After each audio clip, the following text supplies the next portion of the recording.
So,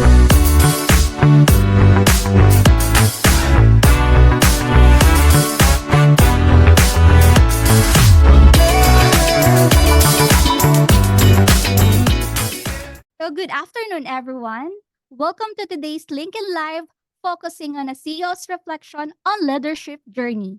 I am Clarice Valenzuela, representing Human Dynamic Philippines, and I'm excited to guide you through this insightful discussion.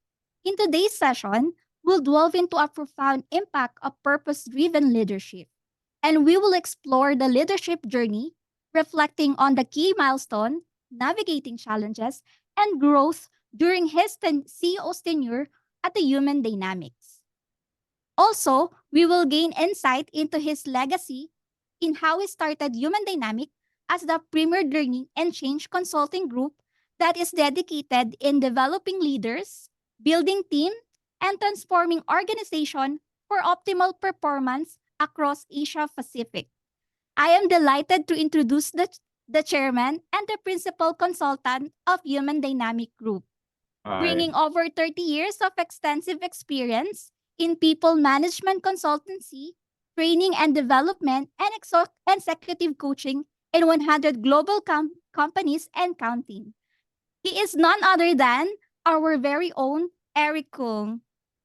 Hi, Hi, good Eric. afternoon. Hi, Kyle. Hi. It Meet was you nice seeing you online. virtually. Yes. All right. So, are you ready? Mhm. All right. I'll be asking you. The first question is this. That's What fine. is the challenges have you witnessed in the industry during your time as a CEO?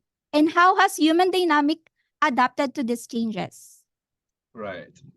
Well, it's a long history because our company has started in 1993. So it's talking about 30 years of change and evolvement as well as transformation. So put a long story short, I just condensed it into 3 stages. The first stage is very much the original first 10 years is the founding stage, as a new company. And at that time, we were very much, exploring, what the needs of the market and how we can address to the needs of the market based on our own core competencies. So we first positioned ourselves very much as an employee assistance program company, i.e. EAP. And we started to provide services first in Hong Kong and then eventually expand into the Greater China region as well as to Singapore. And then slowly we come to the second stage about being as we want to expand into a regional as well as even global capacities, because we see that much of our customers at that time were global companies, including most of the investment banks, technology companies, financial companies, and other manufacturing companies and chemical companies. So it was the customer who were, in a sense, driving us to expand.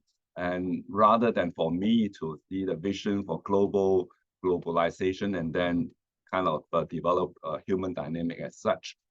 So in the whole process, we saw that the challenges very much was on the one hand is the customer's demand. On the other hand, we also see the competition from other global providers from the United States as well as from Europe.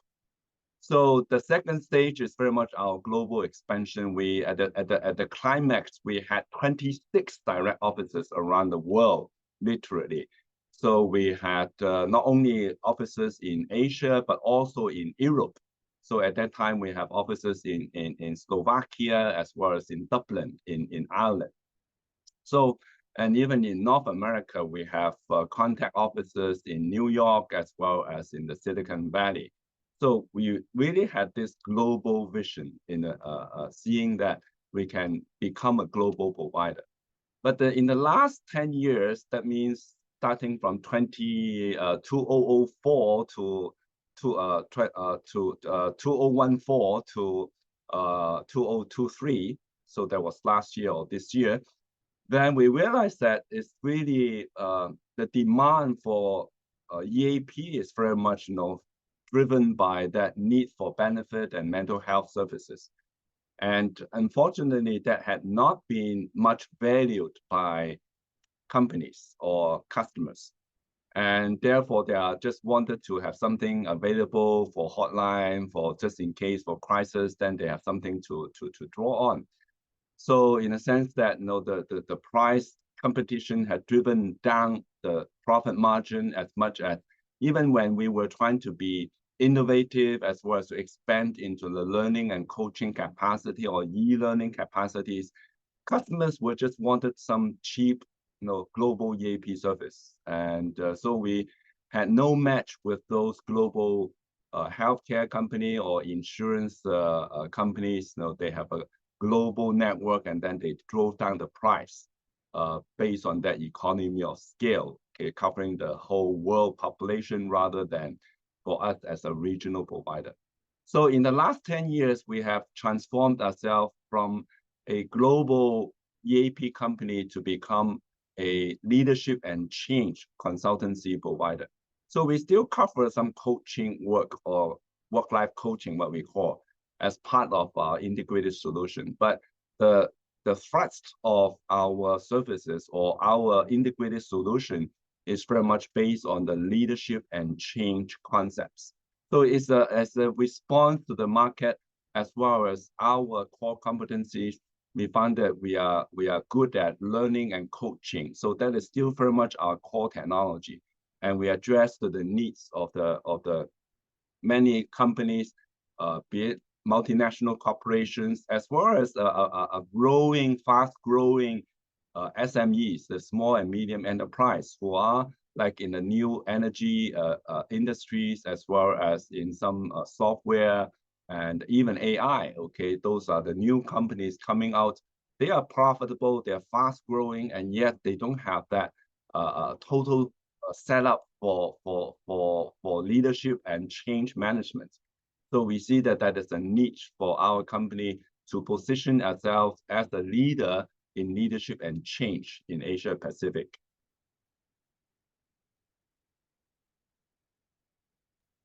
Thank you for that, Eric. From what I'm hearing you emphasize to us the importance of knowing the needs of the market.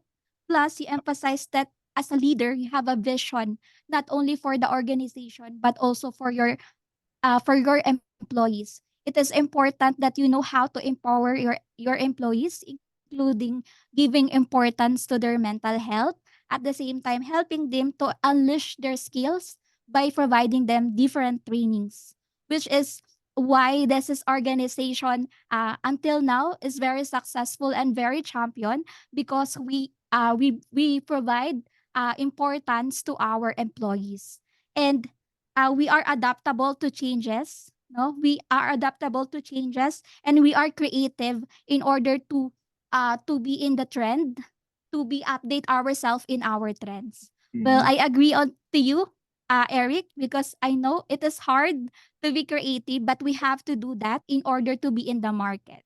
So, which leads me to the next question, Eric. Looking back, is there anything that you would do differently in your role as a CEO? Any regrets or lesson learned?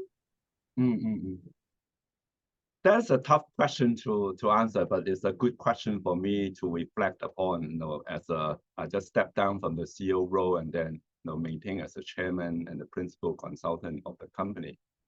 So looking back my past 30 years, if I were to do something, I wouldn't call regret, but it's to some extent miscalculation. Okay, it's miscalculation in the sense that we underestimate the challenges of global expansion. We were very ambitious, and also you can say driven by vision and mission and dreams and all those things.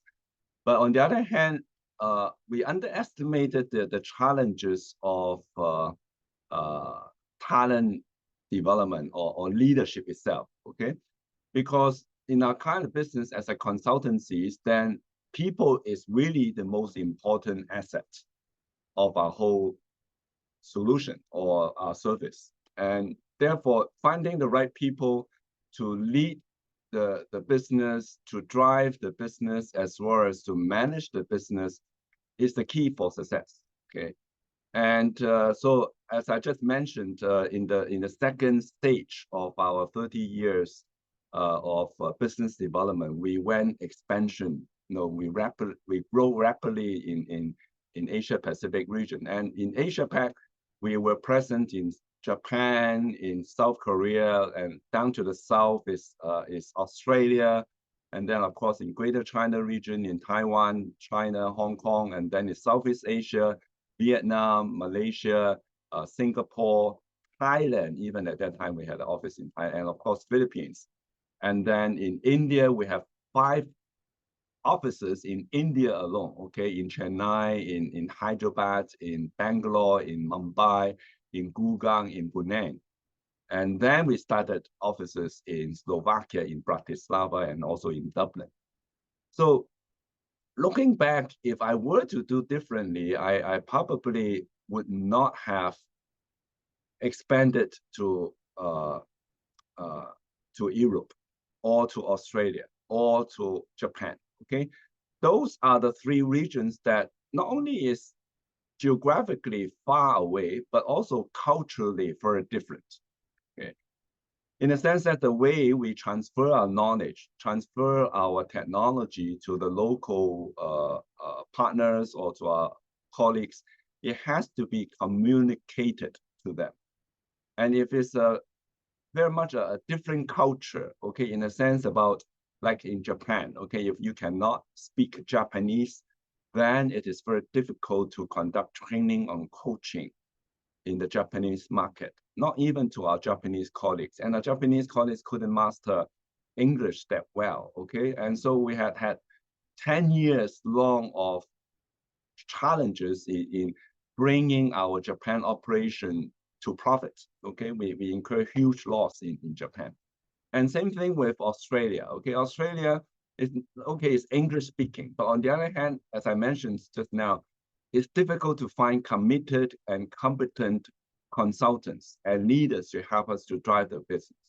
So you could easily find a person who just wants a stable job, working from home, flexible time, and with a stable salary, but not doing much to help us drive the business. So after some 2 years of great loss in Australia, we had to shut down the Australia office as well. And then in Europe, okay, we face similar challenge in Dublin. Okay, we tried to run the office in Dublin. Okay, hoping to cover the West Europe market and then Bratislava as the East Europe or Central Europe market.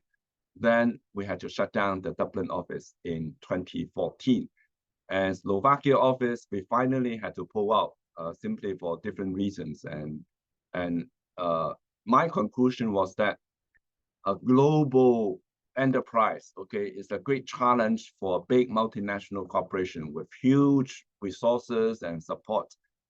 Then how could we as a SME, okay, small consultancies, run a global operation with such a widespread and such limited resources in terms of manpower as well as financial input? Okay, you have to pump a lot of financial resources to help that local operation to grow and to become viable in terms of business, in terms of operations.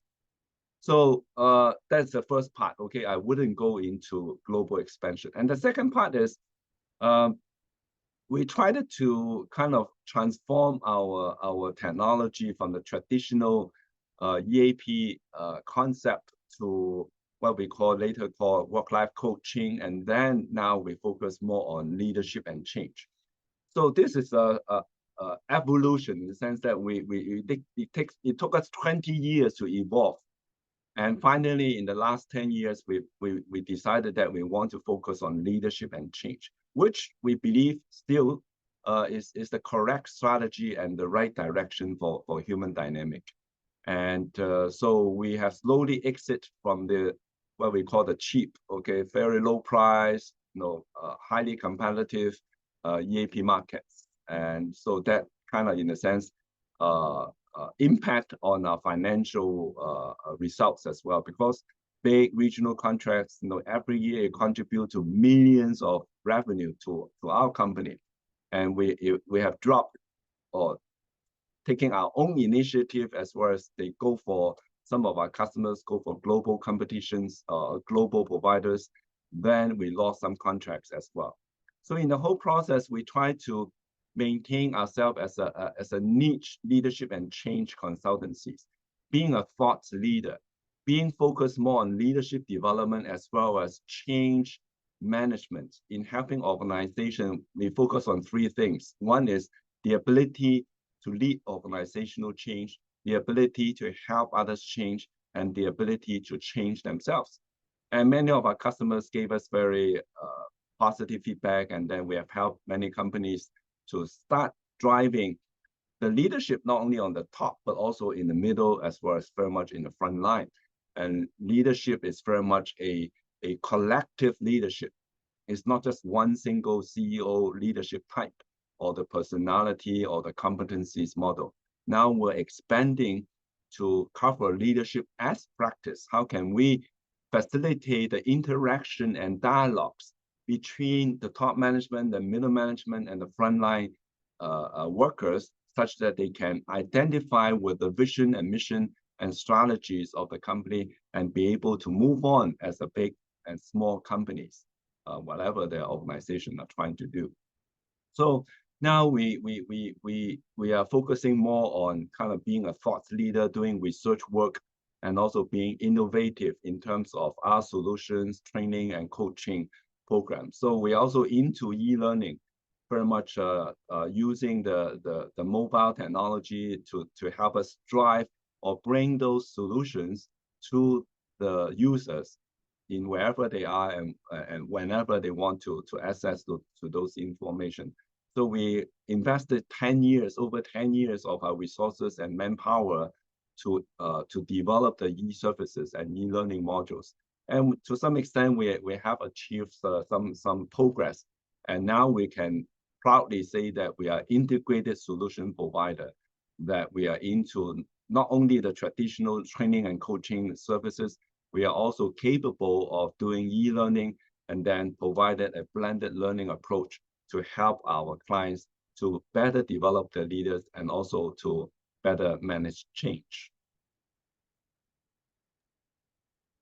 I like what you said that you should give importance in finding the right people. Well, I agree to you, Eric. It is important that we invest to people because good people, when we invest to good people, they are the one who will help us to give another vision and another success for our company. Given you said that it is very challenging, given that we work in a diverse community, we have different values, we have different principles in our life. I think this is very challenging, but it worked out because our company is very champion in this business and in this profession.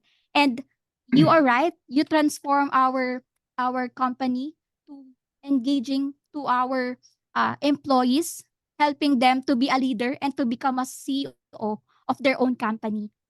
So which leads me to my next question. How do you see human dynamic evolving in the future?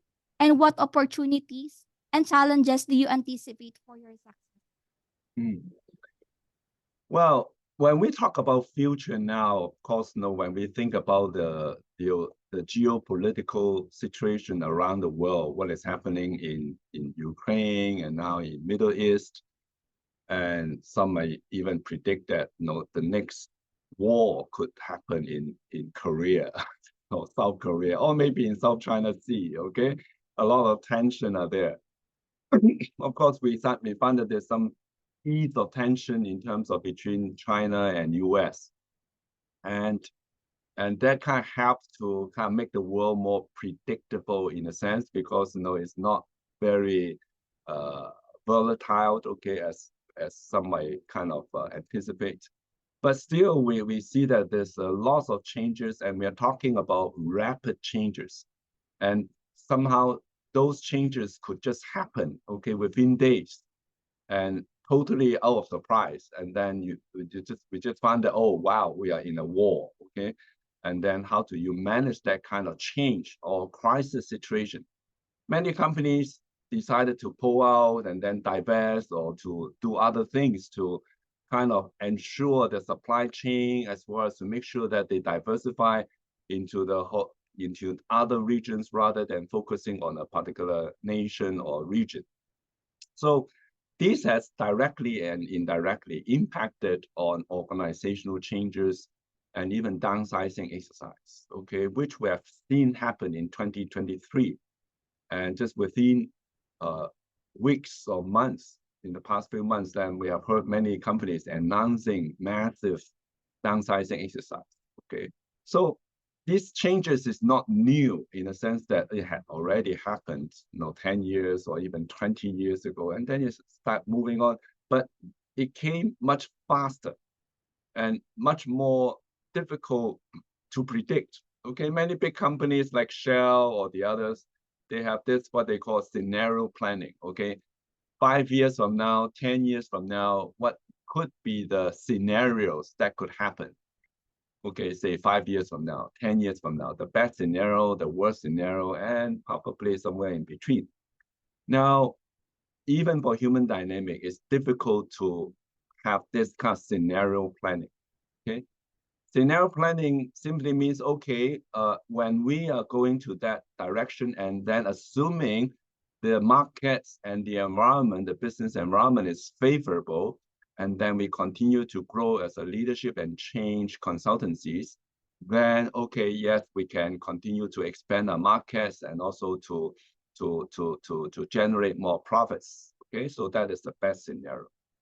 And then the worst scenario is that, wow, massive change and then recessions and even wars, okay, occurs in Asia, okay, and then stock market goes down and then the whole economy is kind of almost like collapsing. Okay, we saw that in Russia, we saw that in Ukraine, okay, and of course in the Middle East right now, okay, all the tourism and the other things are stopped, okay, because of the war between the Hamas and the Israelites. So we don't know when these kind of things could happen and how this could impact on our business. Okay, even in 2023, the whole world experienced that recessions. And in China, business is going down, real estate market is going down, and then lots of companies are falling, okay? And then we felt the pain already in 2023. So what the future is like 2024 now is December, no, 2024 is just around the corner. I'm more of a pessimist in terms of the world economy development and even political development. Pessimistic in the sense that I don't think tomorrow will be better. Okay, I would predict that tomorrow will be worse in terms of political and economic situations. I don't have a crystal ball, okay, but I'm not the type of person that would say that, okay, tomorrow there will be peace, prosperity, and then growing market and all that. I don't think that is coming, at least not in Hong Kong, okay, not in China either, okay. If being in Hong Kong itself, I don't see much of a better future in 2024. Okay. Now, of course, if we look at the whole Asia Pacific region, then we see that there's also challenges in the region. Okay, like we used to think that Myanmar was the growing market. Remember, some 5 years ago, wow, that was the growing market in the Southeast Asia, and then all the companies are going to Myanmar, and then people are talking about Myanmar, and then you have that the coup, and then that revolution, and then the almost like a civil war, and then even until today is still having this kind of conflicts within the country, and that affects the other Southeast Asian countries as well. Okay, so it's difficult to predict, and the whole geopolitical climate is impacting on our business as a consultancies. Okay, and yet that is an opportunity for us because we are talking about leadership and change. How can organizations be more agile? Okay, people are talking about agility and then your flexibility and then moving fast, responding fast. But talking about it is easy. How do you make a big organization move fast and turn fast. And the traditional leadership concept is still very much a top-down. Okay, the top CEO make a decision and then drove the strategies and the decisions cascade down the organization ladders. And yet we find that it is not easy. Okay, and then the faster you respond is very much you have to decentralize, you have to empower the people in the front line to maneuver and also to make decisions on the spot and to respond on the spot. So that is about leadership and change. Okay, how can we help organizations to better equipped for a very uncertain situations? Okay, managing change and big crisis situations. So now people are still talking about crisis management is, oh, somebody just died or one employee just, kind of had an accident. Those are small crisis situations. I'm not saying that it's not important. Now we are dealing with perhaps it's war, perhaps it's about riots, perhaps it's talking about revolution like in Myanmar, okay? Students, young people are going out on the streets and then they were shot. Then if some of them were your employees, then what are you going to do in this kind of situation? The tsunami, earthquakes, all these things are happening, okay? But companies are still, with a finger crossed, they are still very much reacting to those crises. And probably they think that, oh, it just happened, and then they manage somehow, okay? So I believe that companies' leadership at all levels should be more equipped with not only the knowledge, not only the skills, but that culture and that readiness for change, readiness to move, readiness to kind of adjust and adapt. And rather than just hoping that it would not occur, or when it occurs, they just react, okay, based on their whatever past experience, okay? So to us, or to me, that is an opportunity for human dynamic. It's not just for business sake, okay, it's for helping the world, make a difference in the world, that we are not living in a better world, okay? We try to make it better, and then we try to make a difference, okay, to help companies to manage change. Well, I agree for what you're saying, Eric, that changes is inevitable. It is happening every day. Yeah. Given that there is a pandemic, and after that pandemic, there's a war. No, we cannot. We don't know what we will do to these changes. So I like that you highlight to prepared people and to be more adaptable to changes. So I like that you said that you have to empower your people, that you have to uh, help them to feel motivated to care for the company, to make vision for the company. Because when they are prepared, when you equip your people will help you to develop a strategy on how you will prosper your business. So it is important as a CEO of the company to invest and to motivate your employees. So which leads me to the next question. You highlight the importance of creativity and innovations. So what is the role you believe that innovation has played in human dynamic success? And have you fostered a culture of innovation? Mm-hmm. I think it's very much a character of our company, okay, to be innovative, okay. It's because I know when someone asks me what are your strengths, okay, what are your core competencies, and I always say, okay, it's creativity, okay. Creativity is the first thing I'll mention. So it's very much part of my character as well as my personality, if you want, okay. So, but on the other hand, we kind of tend to think that, okay, innovation or creativity is very much based on the person. Okay, oh, you are a very creative person. You have this great idea. Your innovation. You just okay, a eureka experience. Then you realize some great ideas or great concept came up.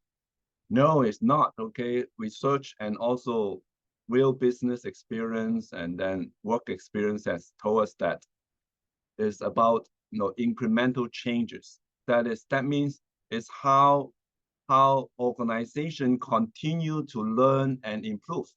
and accumulate those knowledge and those improvements, and then make further changes and improvement, and then make a better product, make a better solution, as well as make kind of the process itself. Okay, so it's something that you have to kind of live out and also to practice. Okay, it's not something like, oh, we have an innovation project, okay, or we have a creativity month, or even to conduct this creativity training.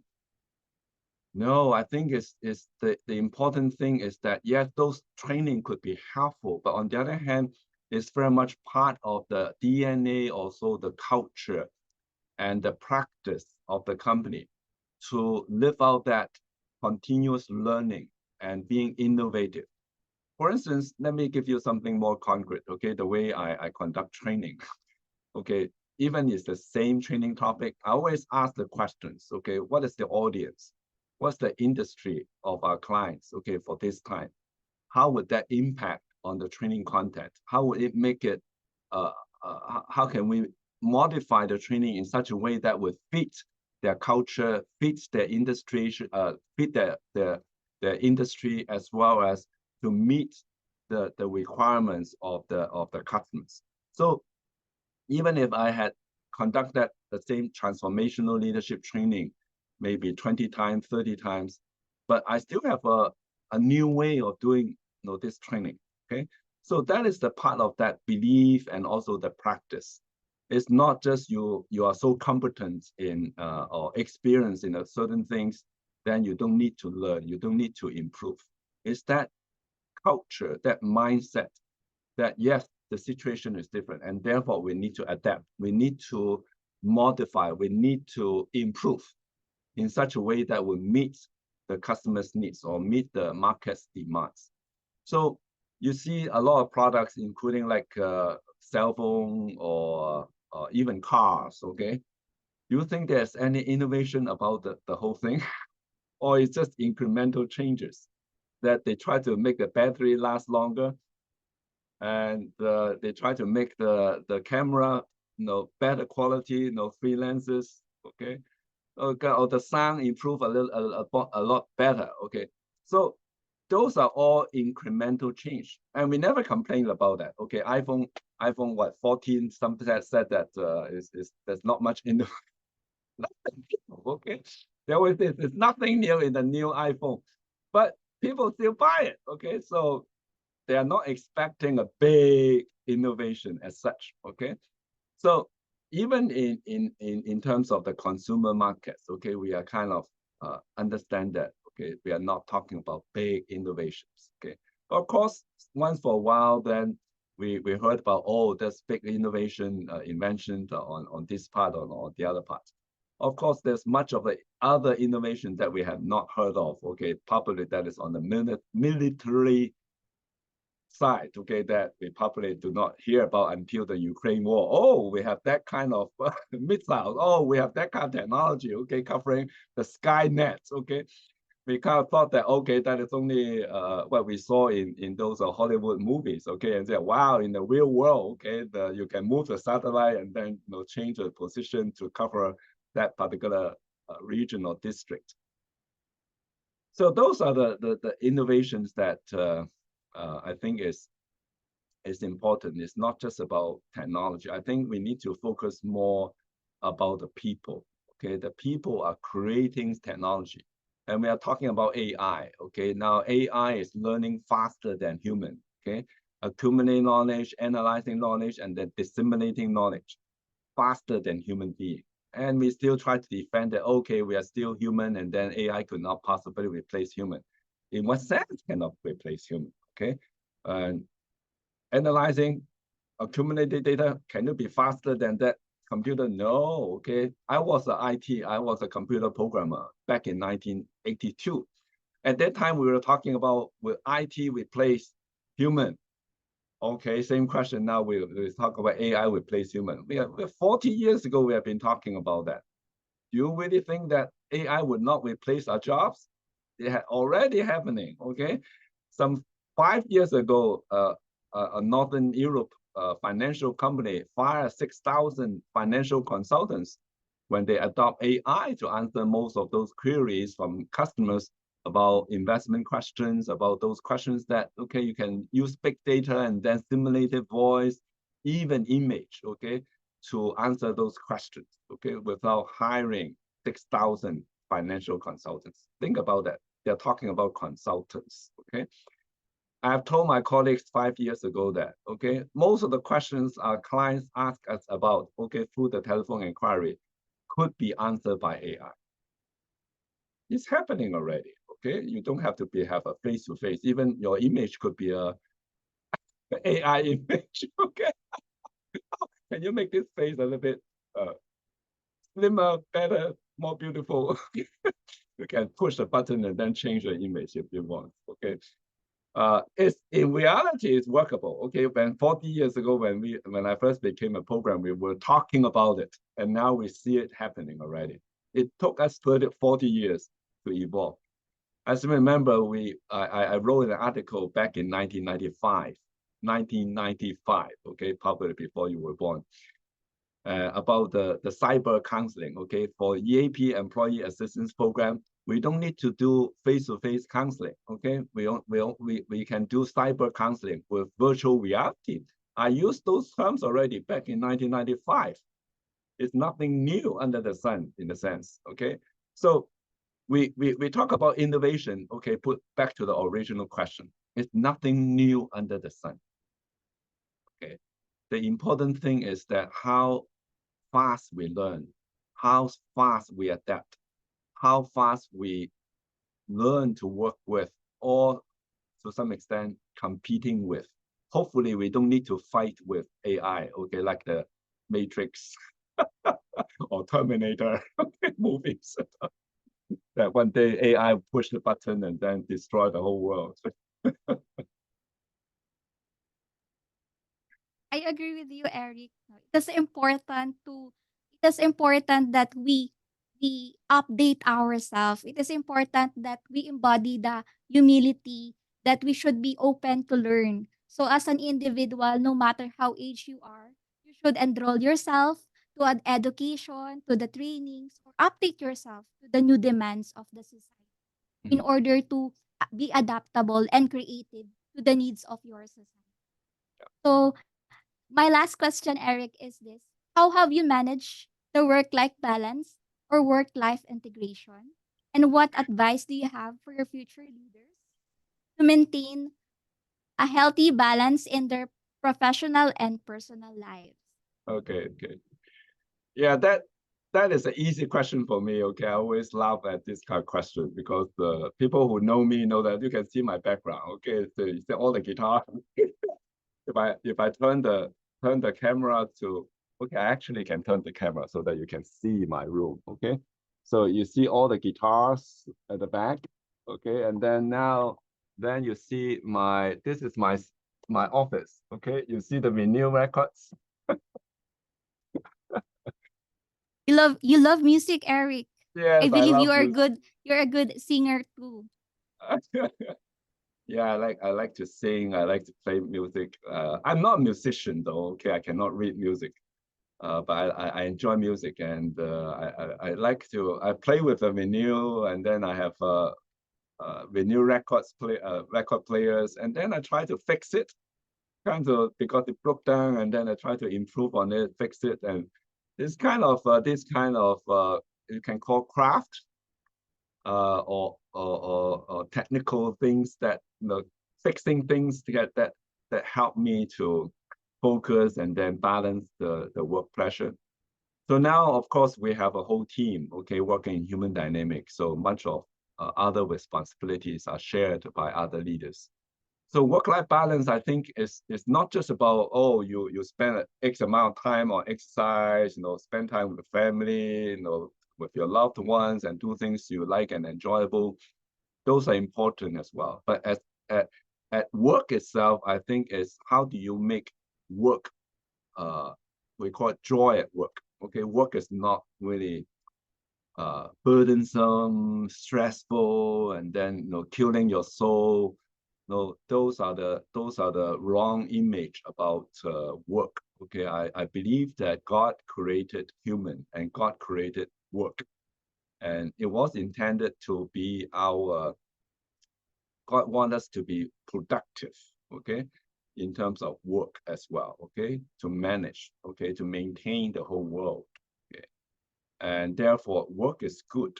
And how we can see that, our the whole creation, you can see that God, after he created heaven and earth, and then he said, wow, this is good.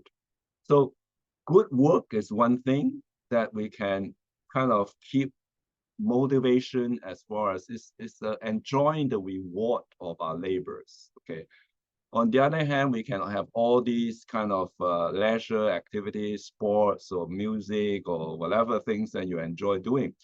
It's a matter of balance. Okay, if you have a tough day, then probably you can do something enjoyable, something that make you feel happy. And to me, then probably I would listen to a record of vinyl, and then the sound, the music help me to relax. And more so than working with good people like my team, and then sharing with them. Uh, my colleagues who know me, that I'm a very transparent person. Okay, I think it's not just I try to be transparent. I share much of my burden with my team or with the whole company. Okay, it's not just me carrying all the burdens. Okay, so just imagine, oh, I'm the chairman and CEO, and then wow, the market is not good, and then profit is not good, and then manpower is not good, and all this burden continue to load on my shoulder, then one day I will break down. Okay, I got to share that. Okay, share this with the team, share this with the executive team. It's not that I transfer the burden to them. Okay, it's just that we are together, and then that's why I believe leadership is collective. Okay, collective in the sense that it's the whole team, it's the whole company. That is the critical success factor. Is not just me on one person, but the whole team and the whole company. So work-life balance, I think, is more from two aspects. One is, how do you make work enjoyable? Okay, no, Steve Jobs said the same thing. Okay, love your work. Okay, find the work that you love. Okay, only you love your work, then you can enjoy your work. And then secondly, then okay, after a hard day work, then you can enjoy something, with your loved ones, with exercise. I do a lot of exercise apart from the new records and guitars, music. I play tennis, so I still maintain vigorous sports. You can see I'm quite slim. 65-year-old now. I still look rather young. Okay, young at heart, being energetic, in the sense that you maintain a good diet, you maintain a good exercise, so, and then keep on learning. So that is part of my uh I would say work-life balance routines. Well, I agree to you, Eric. You emphasize that it is important to take care of yourself. So, in taking care of yourself, you have to give importance to your physical health. You have to engage to different physical activity, as well as taking care of your mental health by taking a rest during day off and spending time with your family. And also, you emphasize the importance of time management. In order to establish that time management, you have to learn to work collaboratively to your teammates. So in order to establish that collaborations with your teammate, it is important that there is a culture of psychological safety, wherein every employees have their voices, have their equal opportunity to showcase their skills and to make decision for the company. So Mhm. I learned a lot from your discussion, Eric, and for sure this is an inspiration, and we will use this someday for us someday to become a CEO of our own company. So to wrap up your discussion, I would like to emphasize that you emphasize to us that it is important that not only to navigate change but also to inspire and to empower people or individuals or even small employees. You emphasize to us that it is good this is best to work or to be an example, good example to your employees, and to help them, and give them opportunity to adapt to a change wherein you try to communicate with them properly. You try to know their needs, and you try to know the needs of the organization. Mhm. And thank you for that, Eric. For sure, our viewers learn a lot from your experience, and I am also, as a new member of this Human Dynamic Philippines, I am honored to hear your experience, and Sure, I will use this experience for me to be a better consultant in this business. good. So I would like to invite everyone to follow and subscribe our Facebook, YouTube, LinkedIn, and Spotify accounts, which will appear on our screen. Also, please take a moment to provide feedback through our survey or scan QR code shared after this video. And keep an eye for our upcoming How to Lead series in 2024, and gave valuable insight for our transformative leadership and change journey. Once again, I am Clarice Valenzuela. Thank you, Eric, for Thank this time you. and for this opportunity. I hope everyone enjoy this. Bye bye. Thank you. Bye bye. Bye bye. Thank you. Thank you.